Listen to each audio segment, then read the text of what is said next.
नमस्कार विद्यार्थी मित्रांनो, ब्राईट फ्युचर एज्युकेशन ग्रुपच्या युट्यूब चॅनलमध्ये मी डॉक्टर सागर जाधव तुमचे सहर्ष स्वागत करतो. विद्यार्थी मित्रांनो, आज आपण खूप महत्त्वाचा टॉपिक म्हणजे कर्नाटकामध्ये बीएमएस साठी कोणत्या विद्यार्थ्यांनी ऍडमिशन घेतलं पाहिजे. बघा विद्यार्थी मित्रांनो, महाराष्ट्रातल्या स्टुडंट्सला किंवा पॅरेंट्सला असं वाटतं की आपल्याला मार्क्स कमी आले म्हणून आपण कर्नाटकामध्ये जाऊन आणि आपल्याला कमी बजेटमध्ये ऍडमिशन करायचं आहे. बट असं नाही आहे.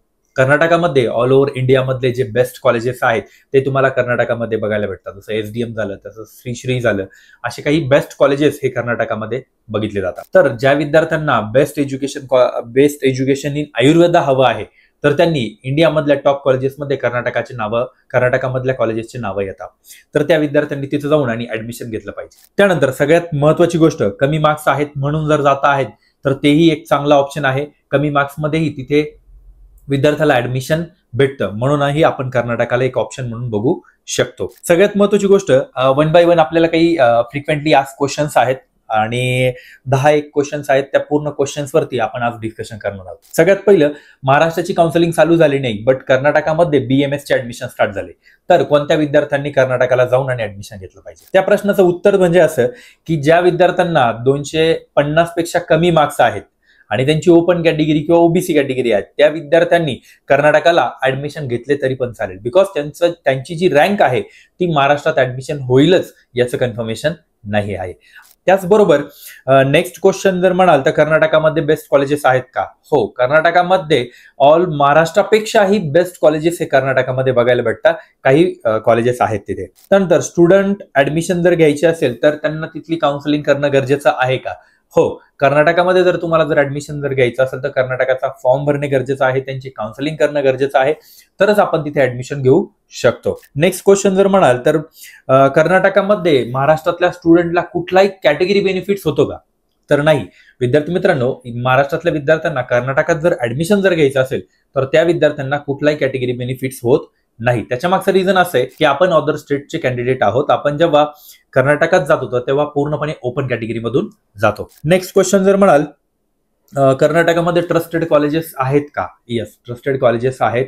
आपल्या महाराष्ट्रातले विद्यार्थी ऑलरेडी तिथून ग्रॅज्युएट झालेले असेही कॉलेजेस तुम्हाला कर्नाटकामध्ये बघायला भेटतील आणि आपले विद्यार्थी 3rd इयर 4th इयर अशा इयर्समध्ये असलेल्या विद्यार्थ्यांकडूनही आपल्याला खूप चांगले रिव्ह्यूज आले. सो कर्नाटकामध्ये ट्रस्टेड कॉलेजेस आहेत. त्यानंतर सगळ्यात महत्वाची गोष्ट, ज्या विद्यार्थ्यांनी अजूनही कर्नाटकाचा फॉर्म फिल केलेला नाहीये त्या विद्यार्थ्यांना ऍडमिशन भेटणार आहे का?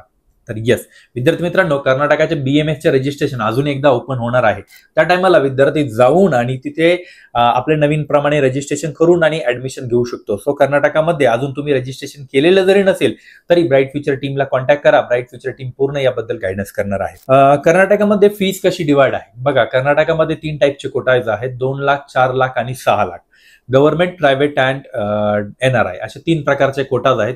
या कोटाजमध्ये आपल्याला ऍडमिशन घेता येते. त्यानंतर कर्नाटकामध्ये ऍडमिशन प्रोसेस कशी चालते? कर्नाटकामध्ये सेम महाराष्ट्रासारखीच राऊंड वाईज ऍडमिशन प्रोसेस चालते. त्यानंतर कर्नाटकामध्ये सीट्स किती आहेत? बघा विद्यार्थी मित्रांनो, महाराष्ट्रामध्ये ऑलमोस्ट 100+ कॉलेजेस आहेत, तसेच कर्नाटकामध्येही 100+ कॉलेजेस आहेत आणि same to same almost Maharashtra इतकेच 6,000 ते 7,000 सीट्स ह्या कर्नाटकामध्ये आहेत. त्यामुळे कर्नाटकामध्ये इझिली ऍडमिशन भेटू शकतं आणि तिथेही गव्हर्नमेंट, प्रायव्हेट डीम या प्रकार गव्हर्नमेंट, प्रायव्हेट आणि एनआरआय अशा 3 प्रकारच्या सीट्स अवेलेबल आहेत. हाऊ टू चूज कॉलेज, म्हणजे जे 100 कॉलेजेस आहेत कर्नाटकामध्ये, तर या 100 कॉलेजेस पैकी बेस्ट कॉलेजेस कसे निवडायचे? बघा विद्यार्थी मित्रांनो, जिथे आपले ऑलरेडी विद्यार्थी शिकत आहेत, त्यानंतर ज्या ठिकाणी विद्यार्थी शिकून ग्रॅज्युएट झालेले आहेत महाराष्ट्रातले, हे बीएमएस कर्नाटका म्हटलं की same to same MBBS abroad सारखं वाटतं की ते आपल्याला अदर स्टेटमध्ये जाऊन करायचं आहे. सो आपल्याला त्याची काळजी घ्यावी लागते की नक्की कॉलेज ट्रस्टेड आहे की नाही, कॉलेजमध्ये कुठला इश्यू तर नाहीये. हे सगळं व्हेरिफिकेशन ब्राईट फ्युचर करतं आणि त्यानंतरच विद्यार्थ्यांना ऍडमिशन करून देतं. यानंतर सगळ्यात महत्वाचा प्रश्न म्हणजे कर्नाटकामध्ये बेस्ट कॉलेजेस घ्यायचे की महाराष्ट्रातला आयक्यू कोटा घ्यायचा? हा खूप महत्वाचा प्रश्न आहे. कर्नाटकामधील काही बेस्ट कॉलेजेस आहेत, जसं श्री झालं, तसं एसडीएम झालं, तर या अल्वास झालं, तर या कॉलेजेसचे पॅकेजेस म्हणजे 200 मार्क्सवाल्या विद्यार्थ्याला कमीत कमी 28 ते 30 लाख रुपये जातात. तर आपल्या महाराष्ट्रातल्या पालकांना किंवा विद्यार्थ्यांना असं वाटतं की 28 ते 30 लाख जर द्यायचे आहे तर आपण महाराष्ट्रात देऊया. महाराष्ट्रामध्ये आपल्याला कमीत कमी बजेट, तेवढ्या बजेटमध्ये आयक्यू कोट्यामध्ये ऍडमिशन होत आहे. बट ती कॉलेजची क्वालिटी भेटते का हे नक्की चेक करा, त्यानंतरच आयक्यू कोटा सिलेक्ट करा. आयक्यू कोटामध्ये सिलेक्ट करताय कमी बजेटमध्ये जर काही कोटा सिलेक्ट करत असाल साधारणतः 25-30 लाखावाला, तर ते कॉलेज नक्की व्हेरीफाईड करून घ्या. ते कॉलेज नवीन असू शकतं, त्या कॉलेजेसमध्ये अजून बॅचेस ग्रॅज्युएट नसलेले असतील, असे कॉलेजेस तुम्हाला कमी बजेटमध्ये भेटतील, हा एक शब्द आहे. त्यानंतर महाराष्ट्रामधल्या आयक्यू कोटांबद्दल जर म्हणायचं झालं तर आपण जसं डिस्कस केलं की कॉलेज एकदा व्हेरीफाईड करून घ्या, तर त्यानंतरच ऍडमिशन प्रोसेस पुढे करा.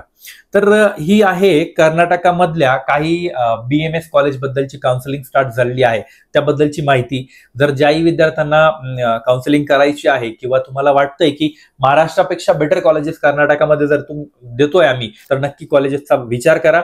फीज मध्ये थोडाफार फरक पडू शकतो, बट नक्कीच तुम्ही कर्नाटकामध्ये बेस्ट कॉलेजमध्ये ऍडमिशन घेऊ शकता. तर अशाच नवनवीन व्हिडिओसाठी ब्राईट फ्युचर एज्युकेशन ग्रुपच्या चॅनलला सबस्क्राईब करून ठेवा आणि जास्तीत जास्त स्टुडंट बरोबर ज्या विद्यार्थ्यांना BMS साठी ऍडमिशन घ्यायचंय किंवा BDS साठी ऍडमिशन घ्यायचंय त्या विद्यार्थ्यांना हा व्हिडिओ नक्कीच शेअर करा. त्यांना हा व्हिडिओ खूप हेल्पफुल आहे. थँक्यू.